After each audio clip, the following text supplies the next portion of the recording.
एक गांव के बाहर बैठे विद्वान से एक यात्री ने पूछा, यहाँ के लोग कैसे हैं?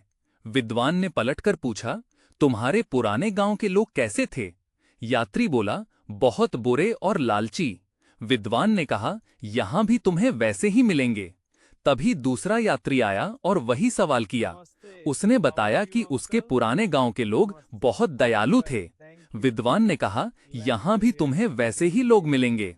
पास बैठे एक शिष्य ने हैरानी से कारण पूछा, तो विद्वान बोले, दुनिया वैसी नहीं है जैसी वह है। शिष्य ने गहराई से सोचते हुए पूछा, गुरुजी, क्या इसका अर्थ यह है कि हम अपने व्यवहार से दूसरों को बदल सकते हैं? गुरुजी ने मंद मुस्कान के साथ उत्तर दिया, बिल्कुल। जब हम प्रेम और सम्मान बांटते हैं तो सामने वाला व्यक्ति भी अपनी अच्छाई बाहर लाने पर मजबूर हो जाता है। याद रखो, तुम जो बीज बोओगे फल भी तुम्हें वैसा ही मिलेगा। यदि तुम दुनिया में स्वर्ग देखना चाहते हो तो पहले अपने हृदय को स्वर्ग बनाओ। तभी हम अच्छे होते हैं, फिर भी लोग हमारे साथ बुरा व्यवहार करते हैं। क्या तब भी मेरा नजरिया ही गलत है?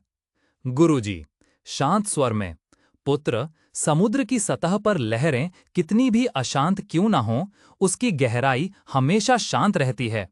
दूसरा, तुम्हारे साथ क्या करता है वो उसका चरित्र है। तुम उस पर कैसी प्रतिक्रिया, रिएक्शन देते हो वो तुम्हारा चरित्र है। तो क्या मुझे चुपचाप अन्याय सहना चाहिए? नहीं, शांत रहने का अर्थ कमजोर होना नहीं है। जागृत व्यक्ति वह है जो दूसरों के कड़वे शब्दों को अपने भीतर जहर नहीं बनने देता। जैसे चंदन का पेड़ सांपों से लिपटा होने के बावजूद अपनी सुगंध नहीं खोता, वैसे ही तुम अपनी अच्छाई को दूसरों की बुराई की भेंट मत चढ़ाओ।